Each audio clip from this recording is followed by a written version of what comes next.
Bueno, aquests dies ja heu pogut escoltar Flashback, tant a la llista com al Matí la mare que el va parir, aquesta cançó, la cançó Quan tot s'hagi acabat, del Gerard Toledo, del vocalista d'Animal, que el tenim aquí. Hola, Gerard, com estàs? Hola, què tal? Què tal? Benvingut. Molt Goku, bé. perquè et diuen Goku encara, Sí? no? Encara. El Goku. Pots recordar per què et diuen Goku? Perquè ni me'n recordo. He preguntat 3.000 vegades, però ni me'n recordo. Va ser una xorrada fent el pi i portar el cabell com així molt llarg abans. Sí. I em va quedar en forma de gota i el meu entrenador de futbol va dir «Ai, parece el Goku». I ja està, a es va partir quedar d'aquí. des dels 5 anys. Quin mal fa això, que després t'ho recorden tota la vida. Amb 90 anys ets Goku encara. Exacte.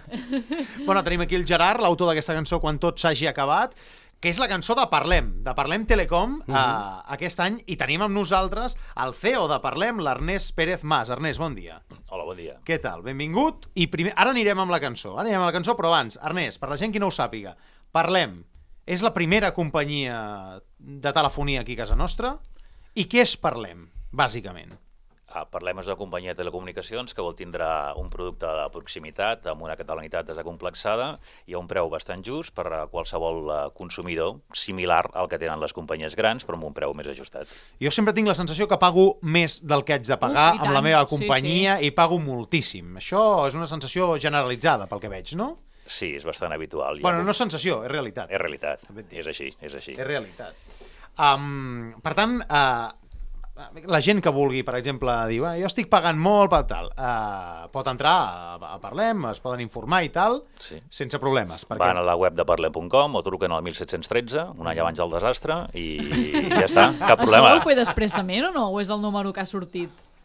No surt res per casualitat. Res és casualitat. Vaja. Bueno. I la gent de Parlem Telecom ha decidit produir aquesta cançó i un videoclip i aquesta campanya. Com us sorgeix aquesta idea?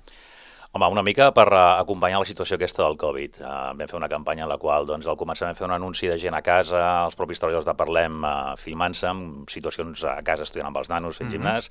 Després vam fer una altra sobre el comerç de proximitat, amb la campanya llibreries.org, que s'obrien. Després vam fer una altra amb la nova normalitat i ara és estiu, la gent té ganes de sortir al carrer, anar a la platja i s'han de fer música i celebració perquè estem una mica cansats de tot plegat. Per tant, ens va semblar que tocava fer una cançó festiva. I per què? I vosaltres trieu el Gerard? És el Gerard qui... Com va anar aquesta connexió? No, nosaltres vam buscar una cançó que fos festiva, que reflectís una mica les ganes de la gent de tornar a sortir i tornar a gaudir de l'estiu, i vam buscar una cançó que reflectís això.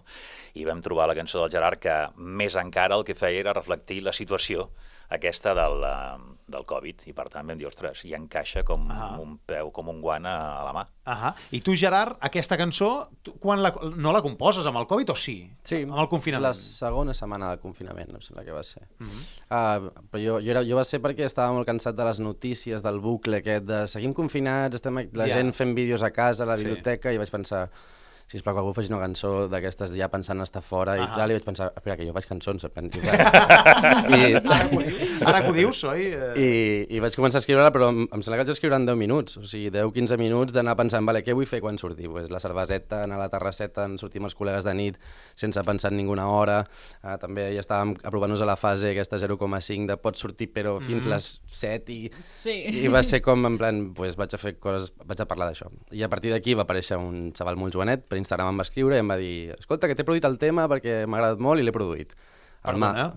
El Marc Gelabert. Jo la vaig penjar a Guitarra i Veu i ella em va passar una idea per mail, la vaig escoltar i em va flipar, i llavors entre els dos la vam acabar de produir i la vam com treure per allà per Instagram i YouTube. Com en el món de la música, dels artistes, dels que feu bolos, feu concerts i tal, clar, això del Covid ha estat una autèntica punyalada a tot aquest sector. Com us aneu recuperant, mica en mica?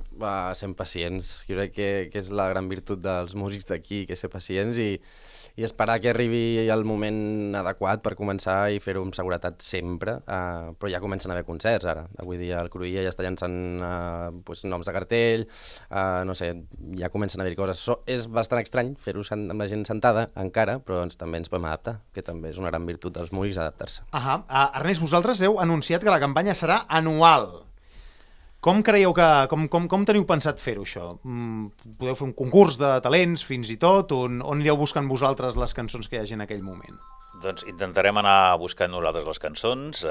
Aquesta vegada ens hi posarem molt abans, per l'any que ve ens hi posarem al gener, no com ara, que ens hi vam posar fa 3 setmanes, i tot ha anat molt cuitacorrents, però la idea és fent campanyes, nosaltres fem diverses campanyes anuals en funció de l'estació de l'any, llavors que la campanya de l'estiu sigui festera. Això és el que buscarem.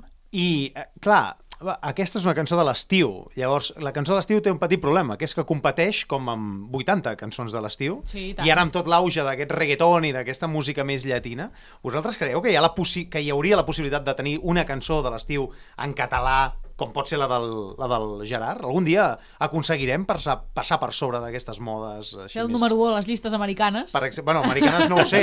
Em conformo amb les d'aquí. Les d'aquí, que ja és prou feina. Tant de bo, tant de bo. Tant de bo s'entengui el català com podem entendre una cançó latinoamericana o el que sigui, tant de bo. Jo crec que seria algo super bo i hauria de ser algo natural, és un idioma més, no? Al final és com benvingut sigui, però jo crec que sí, que és un mercat no sé, de taurons i d'artistes megatops i tal, i potser aquí ens prenem les coses d'una altra manera més tranquil·la i anem pujant a poc i no sé. Jo crec que ens falta una mica el tema indústria, és a dir, allà el que fan són, allà vull dir als Estats Units i a tota aquesta banda fan productes, o sigui, són com allò com el McDonald's, no? Màquines de fer música. Màquines, aquesta què és? Mira, té això, vale, li farem la cançó a mida, l'adaptarem una mica, i aquí encara anem, em composo aquesta cosa artesana que en el fons mola molt. Clar, és el que anava a dir jo. Exacte. Que jo m'ho composo i fins i tot hi ha gent que s'ho produeix ell mateix. I marca la diferència, això, perquè vas escoltar segons quina música i dius, això és tot igual. Exacte. Jo crec que sents més complicitat i més empatia amb l'artista. Si s'ha cuinat ell a casa, si és algú que parla d'una persona d'aquí, t'entendràs molt millor amb la gent d'aquí. Jo crec que però ojalà arribi a aquests nivells, ojalà. Perquè parlem, què significa el país, la cultura catalana, per vosaltres, quan vosaltres decidiu fundar aquesta companyia? Què hi teníeu al cap? Quin tipus de companyia volíeu fer? La companyia de telecomunicacions que un país com Catalunya es mereix, gran. I gran, que donés tots els serveis tant per a empreses com per a persones. I, per tant, una companyia que estigués arrelada, que tingués una catalanitat desacomplexada i, jo en dic de vegades, postnacional, és a dir, independentment de l'entorn social o polític. Una companyia com tindria qualsevol país normal, no? Tots els països del món, des de Dinamarca, els més petits, a Suïssa, tots tenen una companyia local, forta, a més de les nacionals, no? Tinguem en compte que a Europa segurament acabaran amb 3 o 4 grans companyies, com passa a la Xina o com passa als Estats Units, en un moment de concentració de mercat.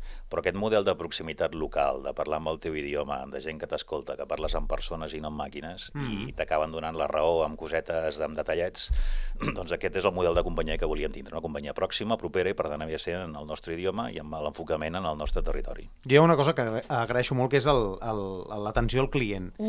Perquè de tota la vida, totes les companyies de telecomunicacions jo crec que pecaven sempre del mateix lloc, d'aquesta atenció al client que semblava impossible fer una gestió. És molt agobiant això de pulsi 1. Bueno, això sí, però a més tenies la sensació que era una cosa molt aliena, molt que no t'entenien, que tu li deies, visca la Garriga, i com s'escribe, i com... Bueno, i tu per què domines? Visca la Garriga, jo què sé, busquis, no té una base de dades a davant, vull dir, entenc que no sàpiga com s'escriu, però cony, vull dir, la Garriga, no? I a més, si et dediques a això, no trucant gent de 1000 llocs diferents. I tu en saps, però imagina't, jo què sé, la meva àvia trucant. Bueno, clar. És complicadíssim, si ella mateixa no sap expressar què vol de companyia telefònica, no? Si l'altre tampoc et dona un feedback. Clar, no sé si vosaltres, quan decidiu fundar aquesta companyia, us fixeu en les mancances que tenen les altres companyies i intenteu posar-hi solució, no? Sí, però és que això és relativament simple. Una és el preu, si ofereixen paquets tancats de preu molt elevat, per tant adaptar l'oferta al que el mercat vol, que són paquets simples que els puguis anar configurant i de preu més barat, i l'altre és el servei, això que dieu, és a dir, penseu que les telecomunicacions els últims 5 anys han estat el número 1 o el número 2 amb reclamacions davant de les agències de consumidors, disputant-se el lloc primer o segon amb la banca. Ostres. Per tant, és relativament, diguéssim que el que hem de posar focus és això, no? A donar la raó al consumidor quan realment la té i si no demostrar que som nosaltres, fem-ho a l'inrevés. I l'atenció en persones i servei. De debò que això s'agraeix moltíssim. I és una de les coses que més agraeixo, que és aquesta atenció al client, que jo crec que, en fi, que en això és de les companyies amb les quals... Està garantit això, Està garantit, s'hi pot confiar, i com a mínim si dius, necessito una fibra òptica a tal lloc, més o menys, saps, saben on cau, perquè Exacte. també a vegades ve gent, home, però això no estava aquí i tal. No, si li estic dient el Vallès Oriental, tampoc és que no me és un n'hagi d'anar poble molt al petit, poble molt perdut petit. del Pirineu, Clar. d'aquell poble de 3 persones i 2 gallines. M'enteneu? Vull dir que és una mica això. Jo us agraeixo moltíssim que heu vingut avui al matí la mare que el va parir. Us felicito per aquesta iniciativa de creure en els artistes d'aquí, de casa, perquè si no hi creiem nosaltres, ara em refereixo, parlem i en Flashback i amb tots els que fem producte fet aquí i per la gent d'aquí, si no hi creiem nosaltres, crec que des de fora poca cosa ens ajudaran. I per tant jo agraeixo moltíssim a Parlem que hagi confiat en el Gerard, i Gerard, bueno, tu et felicito per la cançó perquè és d'aquelles que ja se't va enganxant i jo crec que pot ser una de les cançons Quan haces pop ja no hi és que ho top. peti aquesta... No, i jo vull dir-ho també, vull dir que ha sigut com la pregunta, bueno, i això com afecta els músics d'aquí, i és això, és com gràcies, perquè per fi algú aposta també per música d'aquí, per fer spots, que és una que no, normalment tens una cançó no sé, internacional o que sigui, penses, perquè no són una cançó d'aquí, o només tenim la cançó de l'estiu a TV3, no a ningú lloc més, és com, per fi. Mira, deixa'm dir una cosa només. Sí, tant. Jo faig vi també. Tinc unes vinyes i faig vi. Caram. I això, el que diu el Gerard, és exactament el mateix que passa al mercat del vi. És a dir, tenim dels millors vins del món a Catalunya i, en canvi, encara fa 2 anys, tot just, el conjunt de totes les 12 DOs catalanes van superar Rioja.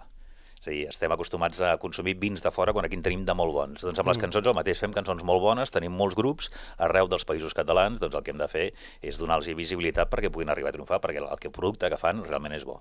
Sí, però sempre el que ve de fora sembla que sigui millor, tenim una mena de complex estrany, ho hem tingut, crec, tota la vida, i mica en mica ens ho anem traient de sobre amb accions i campanyes com aquestes de Parlem, i amb la cançó del Gerard, Quan tot s'hagi acabat. Si sembla, l'escoltem, ja per acabar l'escoltem. Gerard, moltes gràcies. A vosaltres. Ernest, moltíssimes gràcies. A vosaltres. Gràcies.